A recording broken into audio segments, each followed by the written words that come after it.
PhobiaFighterVR is a gamified, self-directed virtual reality exposure therapy system. But what does this mean? Exposure therapy is the technique of exposing a patient to a source of anxiety in a safe and controlled way, helping them overcome their fear. Exposure therapy is often approached in steps, slightly incrementing the intensity of the stimulus each time, allowing patients to work towards a direct confrontation with their fear in a gradual way. It's proven to often be effective, but it's not without its drawbacks. You will likely have to book a series of appointments with a specialized therapist, which you might not have the time or even the money for, and your stimulus just might not be practical or even safe to confront in real life. This is where virtual reality comes in. VR lets you do just about anything, without even leaving your own home. Someone with a fear of flying could sit in the cockpit and pilot a jumbo jet. Someone with a fear of public speaking could give a speech to a crowd of thousands. Someone with a fear of spiders, well, that's where PhobiaFighter comes in. In keeping with this graded exposure technique, PhobiaFighterVR lets you tackle a fear of spiders in a series of levels, starting off relatively tame and ending up really pretty hands-on, in a very literal sense.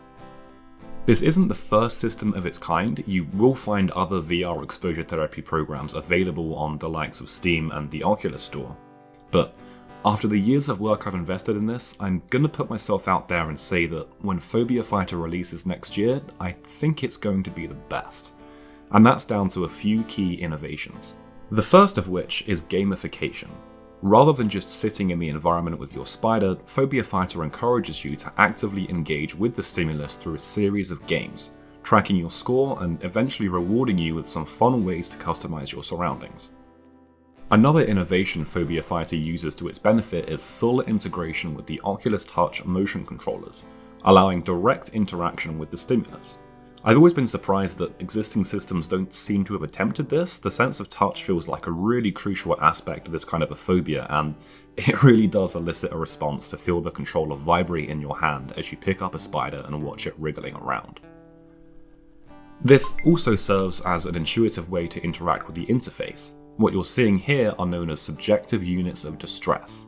The user gives a rating after completing each level, and after enough sessions, the built-in graphing utility can be used to see exactly what effect the system is having on the anxiety response.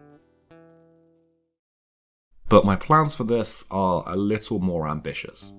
You see, PhobiaFighter started as a research project at university. I've always found it really cool when tech is applied in new and interesting ways that you wouldn't expect, especially for domains like healthcare and therapy. And ever since using my first Oculus dev kit, I've been expecting VR to be huge for this. VR exposure therapy isn't exactly mainstream and isn't massively researched, so I thought this would be a great area to try and contribute some data. I built a relatively simple prototype, began user testing, and then lockdown happened. All the labs closed, and I was only able to collect 2 sessions of data from just 3 subjects, which just wasn't enough to be meaningful, and this kept bugging me once I graduated. I decided to build a new, more advanced system right from the ground up, learning from the prototype to come up with brand new architecture, more involved game mechanics, adding higher quality spider models, a higher fidelity environment, and even recording my own background music. This all adds up to a system of high enough quality to take to major digital distribution platforms, and I plan to make it absolutely free. I won't need a lab to collect data because anyone with a compatible headset can download and use PhobiaFighter from their own home. Whenever an anxiety rating is given, this data will be anonymized and logged to a remote server, which will host a public website making the aggregate anxiety data of the entire user base available to all. The end goal of this project is to produce a sizable dataset proving the efficacy of virtual reality exposure therapy, and who knows, maybe even inspiring some future innovations in this field.